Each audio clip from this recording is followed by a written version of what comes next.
Welcome. For those that I haven't had the opportunity to meet before, I'm Bill Rosehart, and I have the privilege of being the University of Calgary's Dean for the Schulich School of Engineering. I would like to take this opportunity to acknowledge that the University of Calgary is on the traditional territories of the people of the Treaty 7 region in Southern Alberta, and the city of Calgary is also home to Métis Nation of Alberta, Region 3. This webinar is being recorded and will be posted online for those that are interested in watching it later. We are using the Zoom webinar question and answer feature. And so if you look at the bottom of your screen, you should be able to see a Q&A button. And I encourage you to put in your questions throughout the panel. You don't need to wait till the end. We would be happy to ask your panelists, your questions as we are going through our discussion this morning. So it's an opportunity, while we're not in person, to have a really interactive discussion this morning. Before we get started, first by introducing our panelists and then by digging into a really good discussion, I wanted to highlight the importance we place here at the Schulich School of Engineering on equity, diversity, and inclusion. We are continuously working to grow our enrollment in underrepresented groups to support our community as a whole and certainly the engineering profession. One of the 3 pillars in our strategic plan focuses on this, expanding access to engineering. We believe an engineering community that is open to all, enriched in diversity, will be well equipped to find the solutions that we need to better our communities and our environment. We're fostering a welcoming culture by championing equity, diversity, and inclusion. An example of this includes the 2 chairs on today's panel. Dr. Lale Bechat is the NSERC Chair in Women in Science and Engineering, and she'll tell us more about that in the WISE initiative in a moment. Indiana Burgart holds our first teaching chair for integrating Indigenous knowledge and perspectives in engineering education. We are establishing new paths into engineering and seeking new partnerships with Indigenous communities. For example, our Bioengineering Summer Institute. It's a new pathway into engineering that allows students to enter the Schulich School of Engineering using grade 12 biology rather than grade 12 physics. The Summer Institute bridges the gap to ensure that students can come into the Schulich School of Engineering for success. We were recognized with a 2020 Learning Resources Network Award for excellence in program development for this initiative. We've engaged our communities and continue to engage our communities through outreach activities, and we're ensuring that we respond to and create new opportunities for engineering careers to go in different directions. And this includes, for example, the starting of a new major in biomedical engineering this fall. With the leadership of our Associate Dean, Equity, Diversity, and Inclusion, Dr. Svetlana Yazunovich, and the input of our dedicated Diversity and Inclusivity Action Committee, we will continue to find ways to innovate, to become more diverse and inclusive, and to help create a more welcoming engineering community. It is now my pleasure to give a brief introduction or further introduction to our panelists for today's Schulich Connect. Olivia Norton is an alumna of our computer engineering program. Olivia is co-founder of a Vancouver-based Sanctuary AI. Sanctuary AI is a truly innovative company that creates general purpose robots. Deanna Burgart, a self-described Indigeneer, is our first teaching chair that integrates Indigenous knowledge and perspectives into engineering education.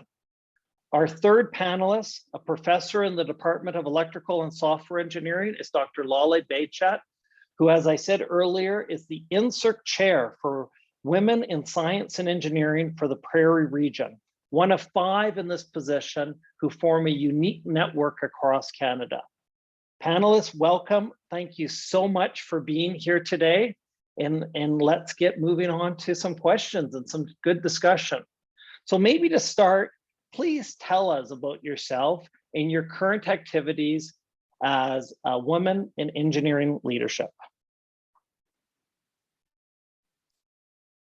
So Olivia, why don't you start that one? I'll kick us off.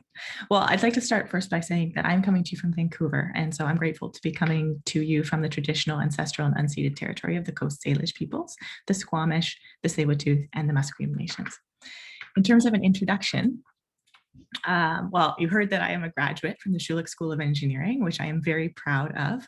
I spent several years in the oil and gas industry in Calgary before coming out to Vancouver to do a master's in engineering focused on well, biomed, but more specifically the mind and the brain. And that's how I ultimately ended up founding this company called Sanctuary, which was focused on these intelligent embodied machines. And that's where I'm at now. I spent the first few years of Sanctuary's life leading and managing the technical teams, building out our technical prowess. And I've shifted focus recently to start doing a bit of outreach and bridging to the commercial and business development side of things. So very excited to be here with everyone today. Thank you, Olivia. What about you, Deanna? Hi, I'm really excited to be here. Thank you so much, Bill, and I'm honored to be on the panel with these incredible folks that I work with. I'm coming to you from Treaty 7 territory. I'm from Treaty 8. I'm a Cree Dene from Fond du Lac First Nation, and I've been with the Schulich for about 2.5 years, if you count the year as Indigenous Engineer in Residence, and been working on integrating Indigenous perspectives into engineering education. And it's been a really exciting journey because it is relatively new in the engineering space. And part of that really has been moving engineering forward in how to welcome Indigenous perspectives, how to honor and value Indigenous knowledge, and how to create, as Elder Reg Croshu refers to it, as ethical space, where we can honor different worldviews equitably. And so I'm in chemical and petroleum engineering in the department. I spent over 20 years in the oil and gas industry. So this has been a huge shift in career focus, and extremely in alignment with the passions and work that I did in the oil and gas industry, in addition to my job as a technologist and then an engineer. So really excited to be not only focusing on Indigenous perspectives in engineering, but furthering the conversation around equity, diversity, and inclusion, and what that means, and how to really create those ethical spaces for all. Thank you, Deanna. And Lale? Thank you very much. So I'm Lale Bechat. I'm a professor in electrical and computer engineering. My preferred pronouns are she, her, and I acknowledge that I'm connecting from Calgary, which is on the Treaty 7 land. I am also was appointed last year as the NSERC Chair for Women in Science and Engineering for the Prairie region. My mandate and my program is called Wise Planet, which is a leadership training program for early career women in science and engineering. We launched our program with 17 participants in January, and we are hoping to increase the number for next year by doubling it to about 40 to 50 participants. And what we are trying to do is we are trying to give those leadership skills that early career women and other underrepresented groups in science and engineering need to make a more diverse, equitable, and inclusive world for the future. Thank you. We have a great panel with us today, and I'm really looking forward to our conversation. We hear the term EDI, equity, diversity, and inclusion, and even EDID, equity, diversity, inclusion, and decolonization, more and more these days. And I wonder if the panelists, if you could take a moment and you could tell us what EDI, EDID means to you, both in a broader sense and also in the context of your personal career journey. Why don't we go in a slightly different order? Why don't we start with Lale and then hear from Deanna and then Olivia? So diversity is a fact. So we have different groups in our society, and they make up our population. What I want to focus today on is more on equity and inclusion, which are the actions we take as individuals and as groups. So equity, basically, in my opinion, is giving people the opportunities to be fully participants. And inclusion is basically making a word and systems to be able to make that equity possible. So, and I think inclusion is really important because it is something that we forget when we are talking about EDI to discuss. And what we do usually is we think if someone is there, they're included. But it is not true. What we have to do is we have to see what are the barriers, the systemic barriers in participation for everyone. And we need to actually work on together on changing the system so that everybody will be able to get to their maximum potential. And this will mean that we can actually build a much, much better world, which is good for everyone.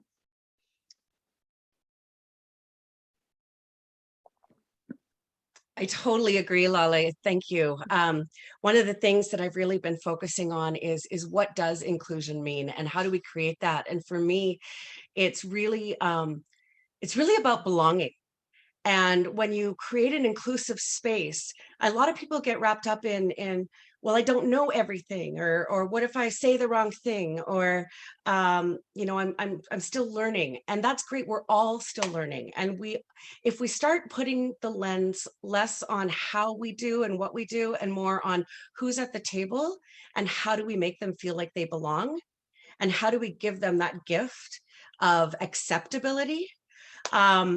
That's where inclusion comes in. So it's not just about inviting someone to the table, but ensuring that they feel like their needs are met, that their voice is heard, that their perspectives are valued and welcome. And so one of the things that I thought of, and I'm sure that this is part of somebody's, you know, tips and tricks for whatever, but one thing that came to my mind is as I've been thinking about belonging and what does that mean is acceptability and accessibility. And so when I think about myself, I have a physical disability. I'm neurodivergent. I have ADHD. And I mean, when I think about I was diagnosed quite later in life.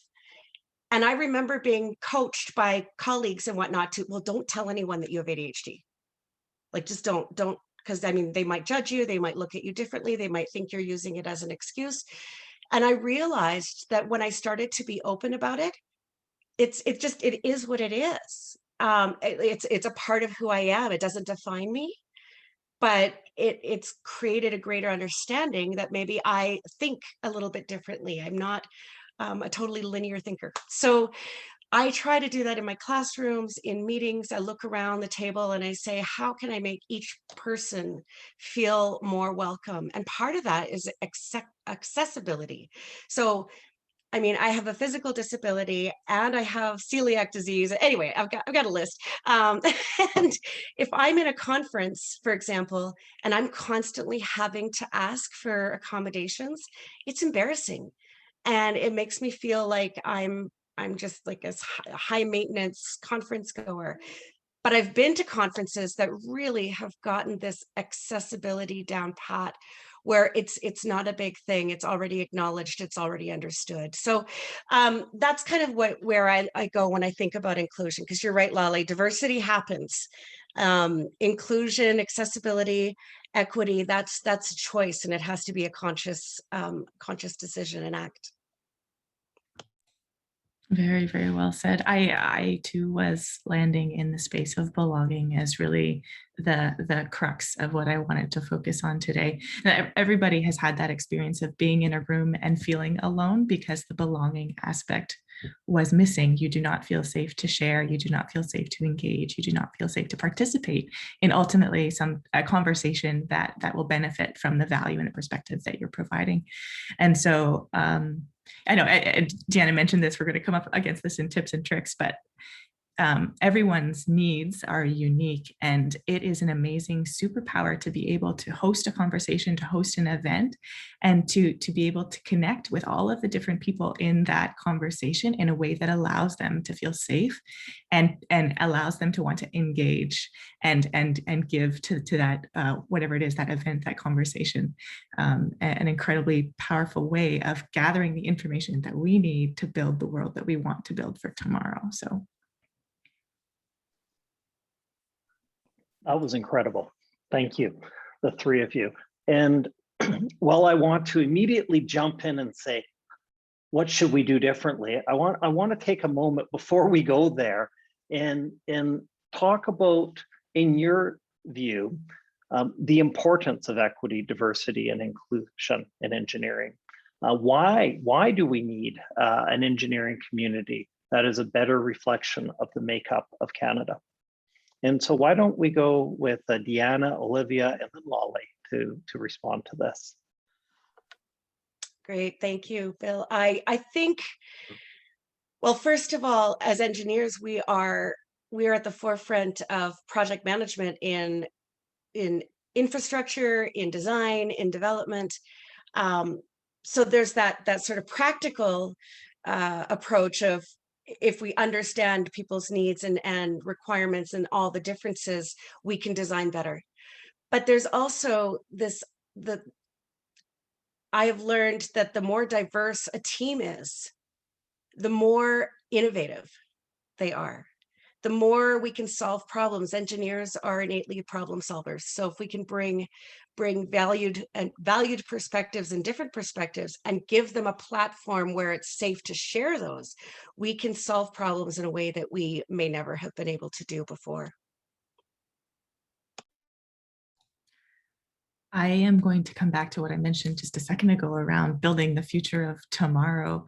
The values that a group holds drives the types of tools and infrastructure that group builds.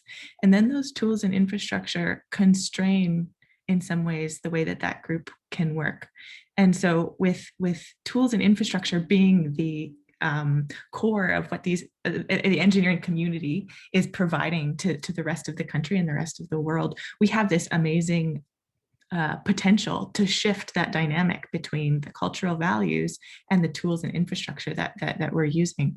So this could be the biggest jumping off point to making the types of change that we want to see in the world, re-architecting the way that we want things to work go forward.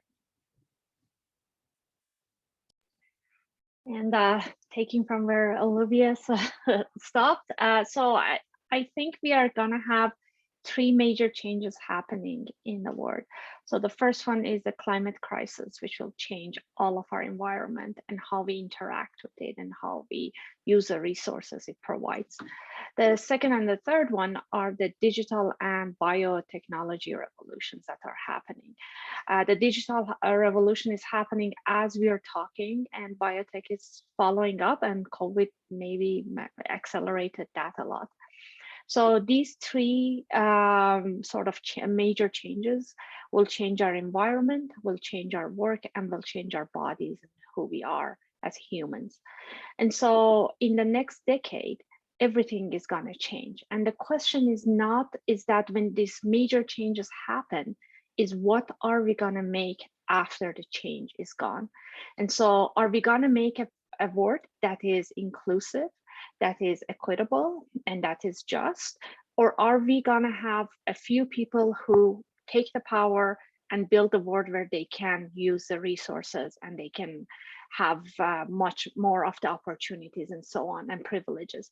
And so the reason for having a diverse and inclusive engineering is engineers make the world. And what we want is we want the culture from all of us to be that we need to make this equitable. We need to make this for everyone. And so that will make our future much, much brighter. So as the Dean of Engineering, of course, I love it when a panelist says engineers make the world.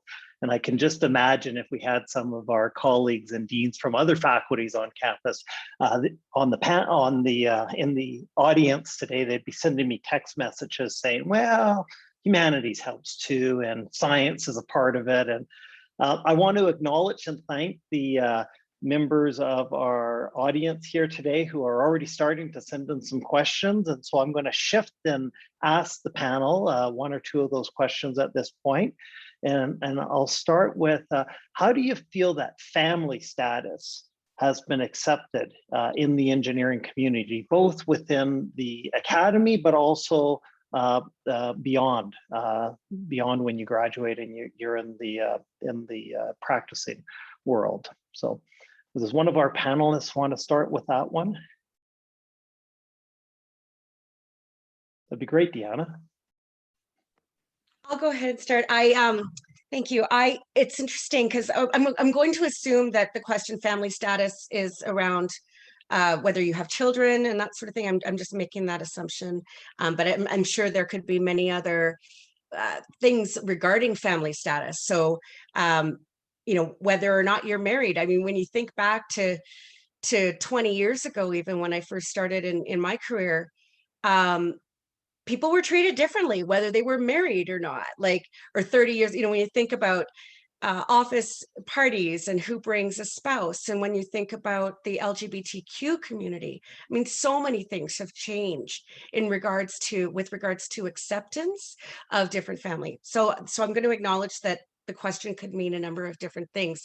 From my perspective, I'd like to speak as someone who's been a mom since I was a teen. So I've always had kids. For the first half of my career, I was as a single mom. And then as a mom who I've taken a few mat leaves, and I've seen a huge shift in engineering. And I only have a short amount of time in academia, but I can tell you that in the past few years, I haven't felt that it's been looked upon in a negative light. The balance, I've never had this much balance in my career as I have had here, because there is that acceptance of the fact that we, especially in the past year with COVID, and the fact that we are all juggling so many different things, the compassion and the understanding that, and Bill, I have to thank you and all the leadership at Schulich, the compassion and the understanding that we are all managing a lot, no matter what our role is in our family, has been, I'm just really grateful for it.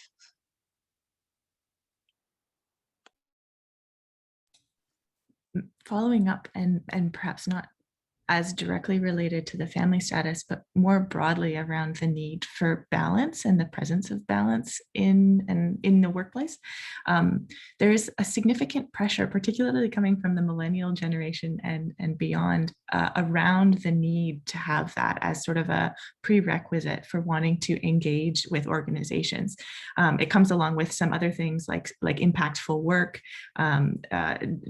EDI as part of the culture of the organization. These are certainly more prevalent in our up and coming generations, and organizations are responding. So to Deanna's point, things have shifted, and I'm excited to see where it's going here. Thank you. We have even more questions coming now, and that's great.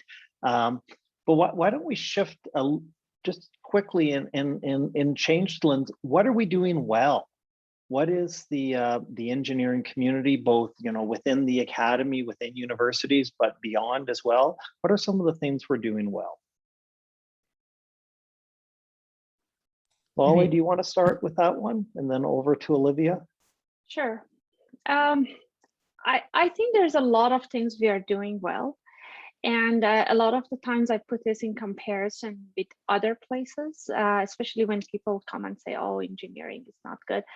And there is this picture of General Art MacDonald, who tweeted it in February 2021, so a few months ago, about how great Canadian military is with regards to diversity, because they had a committee meeting and everybody in the committee meeting is a white male.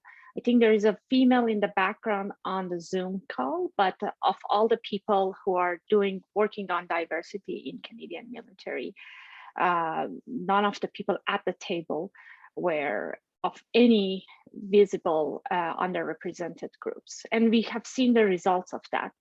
When I go into engineering groups, this is definitely not the case. We have many different representations and people feel free and included, and they raise their voice and they talk about the problems. And I think this is the first thing that we are doing really well, that we have created this a space where people feel comfortable coming and talking about their differences, their challenges, and what their ideas and things are. And so I'm really proud whenever I go, and this is especially I see with our students, who have become, all of them, advocates for either themselves or different underrepresented groups. And I think this is something that we are doing really well in terms of changing culture.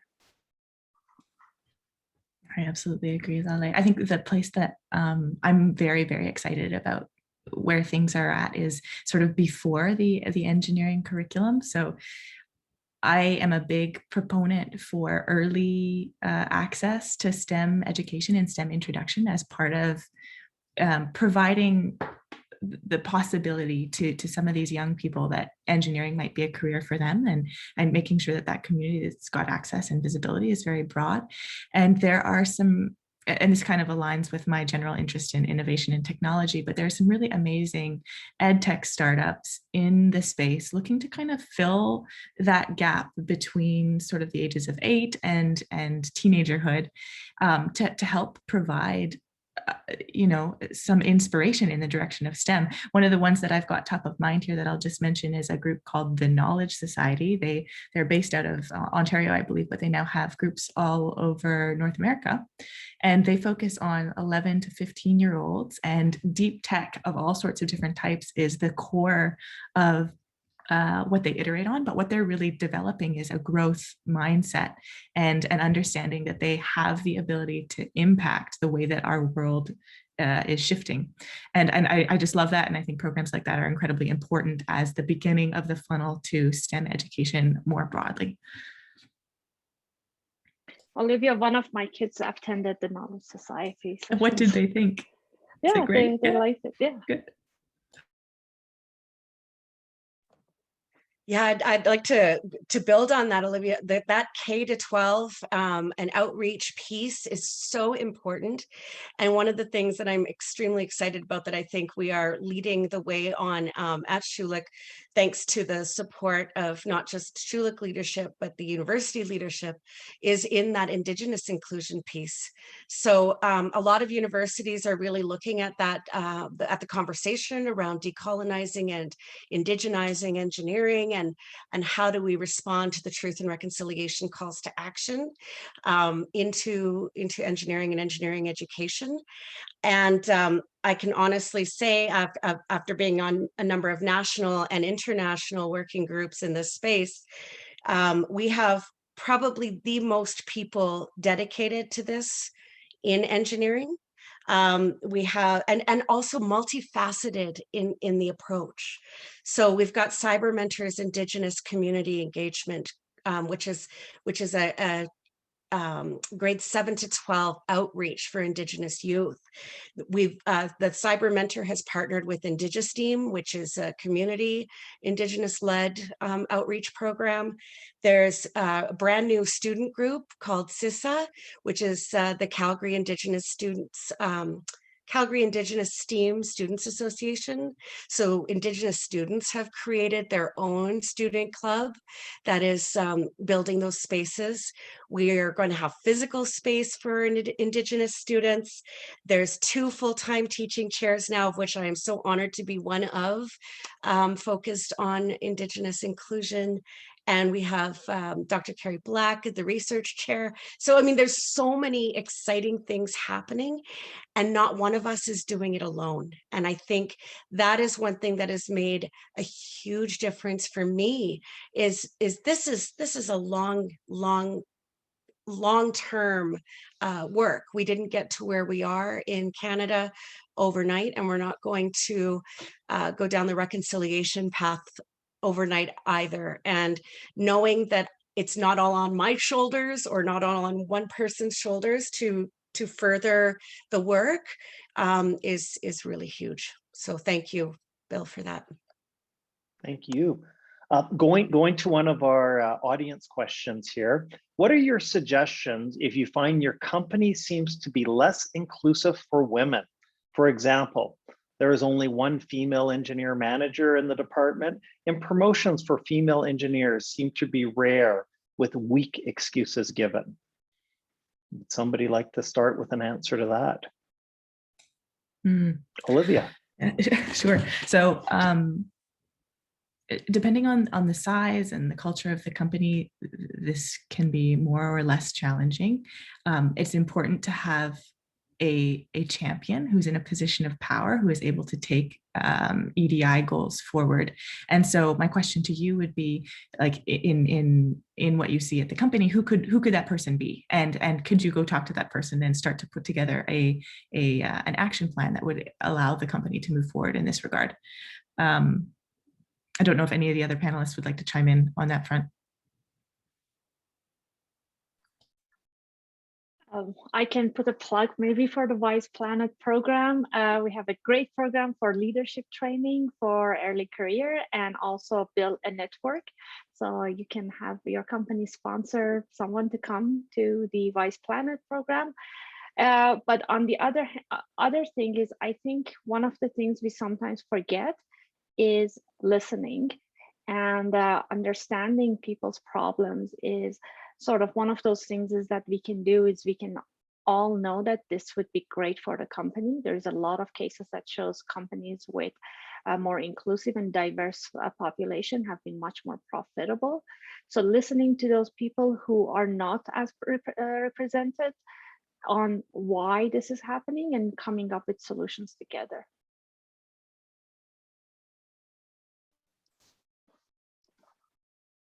Thank you. I'll switch and go from company to a student question.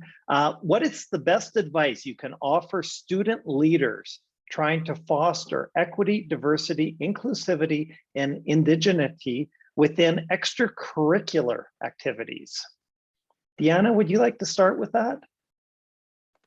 Sure, yeah. I think that, I mean, the first step is to start where you are. If you're creating an event, make those extra steps to show that inclusivity. If you want to increase the indigeneity side of things in your events, bring in those land acknowledgements, reach out to an elder. I mean, it doesn't have to be an Indigenous focused event to bring Indigenous voices. Welcome an Indigenous speaker, learn how to do that with the proper protocols in honoring Indigenous perspectives. But also, even if you're having an event and you have, say it's a standing cocktail event, not that we do those anymore right now, but say it's a standing gathering, have a few chairs with a wheelchair sign on them. Have a few chairs scattered around the room with a disability sign on them, showing that they are specifically for people who need a place to sit. There's small little things, and there's lots of tips out there online how to create greater EDI presence in any event. Whether it's gender neutral washrooms, whether it's having a quiet space for somebody who is neurodivergent and might need a space to step away from the chaos. If it's you're student-led, if it's a student-led group, start bringing it into your classrooms, you know, bring things up. If you're in a situation where you're asked to do a safety moment, do a safety moment on psychological safety or cultural safety or emotional safety. The more we bring these into everyday conversations, the more normalized it will be. Depending on the type of extracurricular activity, if there's like a constitution or a mission statement or a set of values that are encoded, formally encoding your stance around EDI is an important aspect. So that could be something else that you could add to the list. And I think sometimes I agree with what Olivia and Deanna said in the student clubs or making new clubs and including diversity in them is very, very important. I also want to remind all of our students that they have a lot of power and the professors do listen to them. So make sure you advocate for your needs and make those professors who listen to you and are here to sort of be part of your education journey to also become your champions. So talk to us, make sure that, and we listen. A question probably for you, Deanna, is can you give an example where Indigenous knowledge has been included and benefited the development of an engineering project? Well, if we're talking about at Schulich right now, I can speak to what I've done with some of the classes. So I teach technology and society, and I also teach environmental engineering and sustainable development and energy. And in both courses, what I have sought to do is welcome Indigenous elders and knowledge keepers into the classroom, but also have taken time in the class, throughout the course, to teach the importance of honoring Indigenous knowledge in an Indigenous way. What does Indigenous traditional knowledge mean? And we really do start with almost like an Indigenous awareness piece at the beginning of the course. And the key for me is I want students to come away not only seeing the breadth and the depth of Indigenous knowledge, but the diversity and the fact that Indigenous knowledge is not a monolithic thing, that knowledge keepers from different nations, from different perspectives, also carry different protocols. And I mean, this is early days for us, and my goal, my hope is that we can start doing it very, very in a good way that is led by community on projects. And I know that Dr. Carrie Black has been doing a lot more work on the project level. And it's really exciting to see, because I think the projects that come out of it are so much richer in their knowledge, and also in the protection and the sustainability, protection of the environment, and that interconnection, that interconnectivity with community. Thank you. And to all our panelists, can you think of projects where you've seen the outcome really elevated because of EDI being really embraced? I might just mention, and this is a little bit of a tangent, but it's something that is central to what I've been thinking about recently. I've been doing some work with groups locally around how to extend the idea of economic wellness beyond the traditional GDP factors that we use to measure economies. And the BC Association of First Nations has produced an amazing report describing a framework that one could use to measure sort of wellness and thriving beyond just economic GDP numbers. There are many other frameworks like this, so like the Gross National Happiness Index in Bhutan and various other supported by WEF in the UN. And that for me is top of mind in terms of the type of the type of thinking, the type of diversity required to really understand holistically what it means to be thriving, to take into account our environment, to take into account the natural resources, to take into account all the people of a region. And it's a really exciting area to be working in right now as well. And I can talk a little bit about Schulich Ignite, which is a program that Dr. Mohammed Mushirpur from Electrical and Software Engineering and myself has started a few years back. And from the beginning, we started with the program is for mentoring high school students to teach them programming and the mentors are undergraduate students at the Schulich School of Engineering. And from the beginning, we had sort of trying to make most of the, not most, but half of the mentors to be female. But we also understood that at the time that there were some other barriers in participation for high school students. So for example, all the sessions were at the Schulich School. So students who were coming had to either take a bus or be driven to the university. So if you didn't have access to those resources to be able to come to the University of Calgary, you were not included in the program. You couldn't be included in the program. However, over the past year, Dr. Mushirpur put this program online. So we saw that the number of participants went from 80 students, approximately 80 to 100 students in each session to approximately about 400. And so by removing those barriers for accessibility and the program improved, the program became bigger, and now we can actually, and scaled up, and now we can actually teach programming to a much larger population. So this is one of the things that you think about different diversity issues and you have better outcomes. Those are great examples. Olivia, you started to talk about a more holistic approach, and you mentioned environment, you mentioned the broader community. And within the Schulich School of Engineering, we are developing a sustainable systems engineering major. And so a member of the task force that's been working on that is in our audience today and posed a question.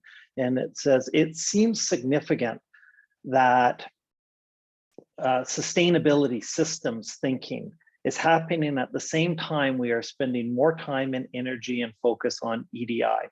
Can you give some further thoughts on the potential nexus between EDI and a more sustainable engineering profession?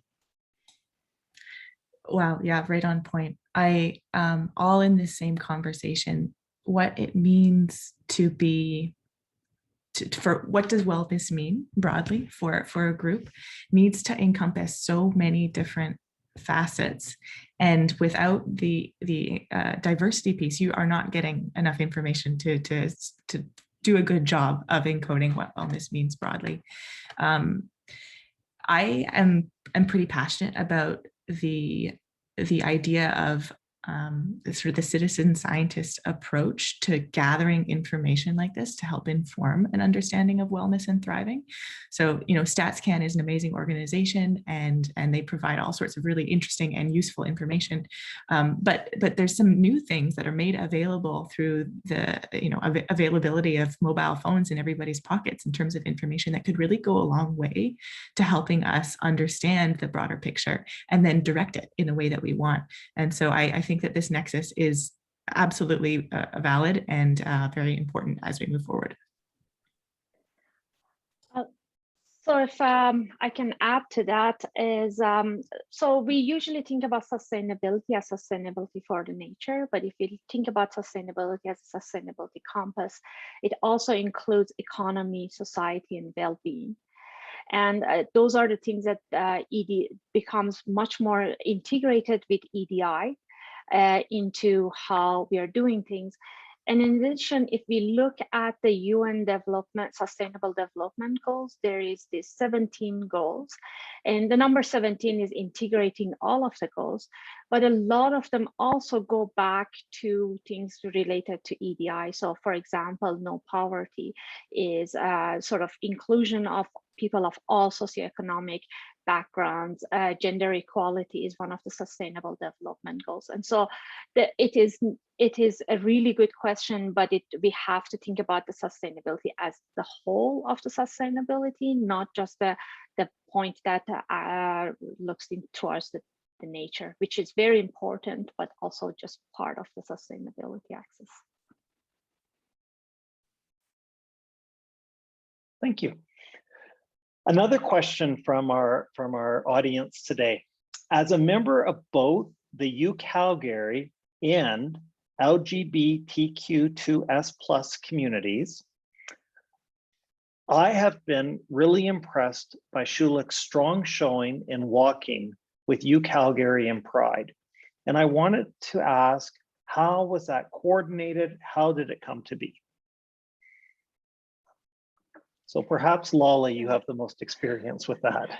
Well, I actually think it was coming from Bill. You were the one with one of our professors, if I remember correctly, who taught of a first time of Calgary Schulich to be part of the Pride, but then that was the first time, and then we were able to really mobilize our faculty and staff and our students especially to become part of this, and this became something that we all thought that we either could show our support for all of our students in the area. So it was something that was important to show that every student in our department and every staff and faculty was very, very important, and we wanted them to be to show our support, or if they were part of the community. And so I think that was basically a grassroots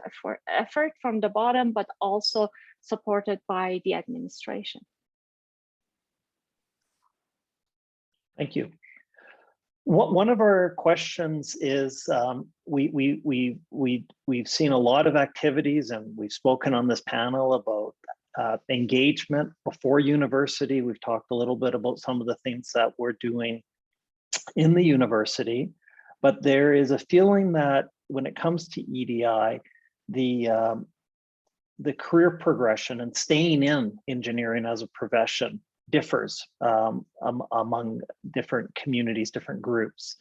And your thoughts on that, and then what can we do to make a change to that?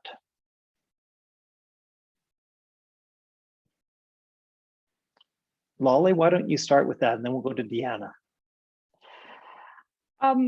So there are several different ways we can make a change.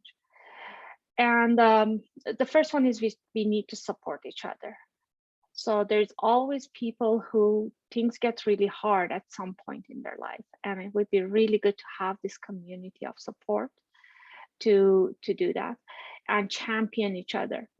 But the other thing is, the biggest change we can make is to advocate for changes in policy. So, for example, right now we are advocating for a childcare program nationally, and that will, I think, make a very big change in our in how women in their early career who have younger children will be able to fully participate in the program. At the same time, we can also ask to have changes in how the salary and raises are made, so that the wage gap doesn't exist.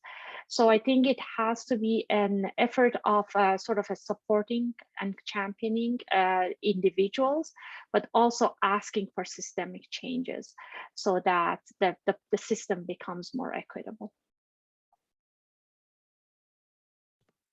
I totally agree, Lala. It is a combination of both systemic changes and those internal cultural changes and choices to support. Even if you're not part of that demographic, we need to continue to encourage and teach allyship. And what does that mean? What does it mean to be an effective ally to different underrepresented groups? And part of that is listening and humility and being willing to learn. I remember there's one quote that always sticks with me when we're talking about cultures of organizations, and it's not a happy quote. It's the culture of any organization is shaped by the worst behavior the leaders are willing to tolerate. And I remember when I first heard that quote, it was like a punch in the gut, because I thought of some of the more negative experiences I've had over my career. And this is so hard to talk about even now. It's like we need to be we need to get comfortable being uncomfortable. And we need to get comfortable talking about the hard stuff, because the people that are experiencing the hard stuff, the people that are going through, say it's lack of knowledge, lack of awareness, or even deliberate poor behavior, those people should not be the ones that are tasked with fixing the problem. It should be everybody saying, okay, we need to create these safe places and brave spaces to tell folks when they're causing harm, and support the learning space in that area. And so it's one thing to have the most amazing policies and have everybody behind it, but if it's if harm is being tolerated and not being acted upon, we're going to have that pipeline out. We're not going to be retaining folks if they're constantly feeling like the system and the culture is harming them. And those are tough conversations to have, but they're so important. Thank you, Deanna, Lale. An interesting question, well, they're all interesting, is how do you deal with partners, other companies, other universities that do not share the value of EDI that you have in your organization at the University of Calgary?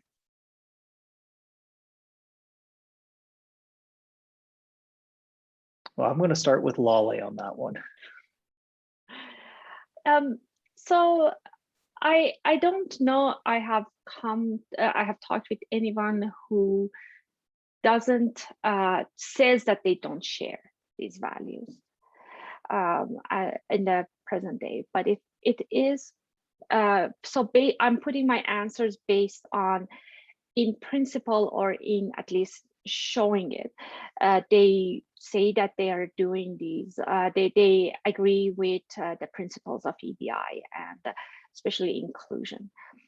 And then, so coming from a point that thinking that everybody has this positive outlook and wants to change. And in that case, the question is then for me is, are they doing this because they have these implicit biases that they don't know about and they think that this is the way it is? Or are they very resistant to change and they think that because they have always done it this way and they were successful, then it is they should come and go do it the same way? And if we put this, then there's two questions: is how can we bring in EDI education more accessible and less in a way that they're defensive towards. And for that, I have actually made a game where groups of people can discuss a problem and then bring in answers. And the game is how many answers can you bring into these questions. And after they put in some answers to specific questions, for example, in hiring, there is bias for likability, or people who are like us, we think they're more competent and we hire them more. How do you address this problem?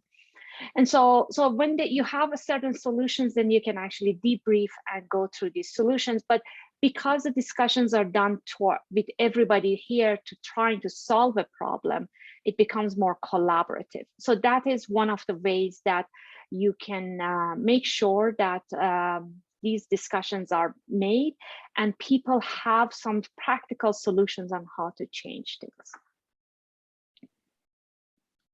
Thank you. To all our panelists, on an individual level, what advice do you have for people on how to incorporate equity, diversity, and inclusion in their day-to-day practices? Deanna, do you want to start with that?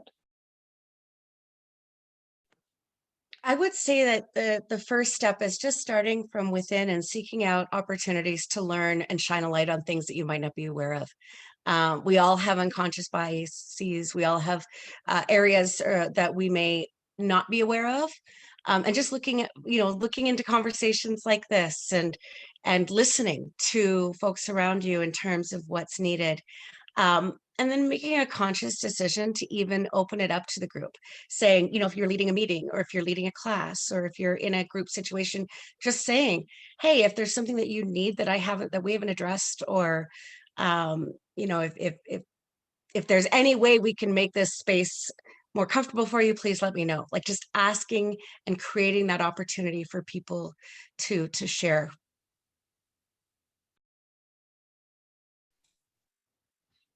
I love the idea of everybody being both a part of leadership and followership in so many different communities in their lives. And so as you're doing this step of reflecting and evaluating the things that you see and the things that you hear in those communities, you then have the opportunity to start, as Deanna mentioned, have those conversations with the folks that you're in those communities with, and start to elevate the conversation around EDI, start to elevate the conversation around formally encoding EDI principles into the structures of your communities, sourcing events, including voices. If you're able to if you've got responsibility around hiring practices or recruiting practices, making sure that those are being looked at through the lens of EDI. Yeah, many different ways throughout all the communities that you touch to impact this. So I totally agree with what Olivia and Deanna said. And just to add to that is, maybe every once in a while have an inward look and see the privileges that we each have had to be where we are. And so if we didn't have these privileges, we wouldn't have been here. And think about all the other yous that don't have those privileges and how you can champion them or all the other people, not you, but who don't have those privileges, and how you can champion them so that they could also be able to do the wonderful things that we are doing as engineers today. Thank you, all of you. And to wrap it up, the last question, we'll go back to a profession as a whole. And what do you think we need to do better? And I know there's many things, but what it would be one or two things you think we need to do better as a profession as a whole to grow a more diverse and inclusive engineering profession? Deanna. I think if I was to choose one thing, I think it would be to be comfortable not knowing the answer. As engineers, we like to have the formula and the answer, codes and standards. There's, design one, build many. In the space of EDI, the metrics are not always going to be easy, and it's not always going to be easy or tangible to measure. But we still need to start doing it and leading from the heart. And what I find in engineering is it can be so fact-based and like, let's stick to the codes and standards and policies and rules and thou shalt do this. Whereas I've started to say to engineers, we need to lead with our hearts. We need to really learn to engineer with love. And it usually gets an eyebrow or two raised. But when I say lead with love, I mean, what creating belonging spaces is about choosing love and choosing acceptance and compassion over fear. And I think that we need to have more conversations about the intangible, the emotional, and the humanity side of engineering. And I will add to that consider sustainability in everything we do.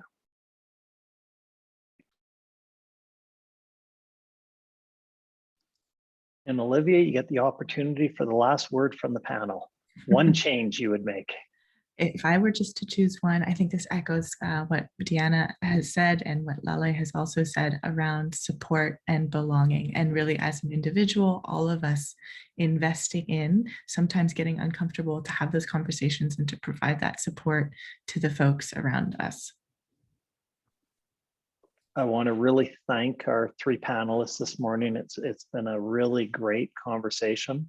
I also want to take a moment to thank the audience for joining, not just at today's panel, but throughout the past year. We've had resounding support from our community. This is our first, like many other places, our first full season of Schulich Connects being offered virtually.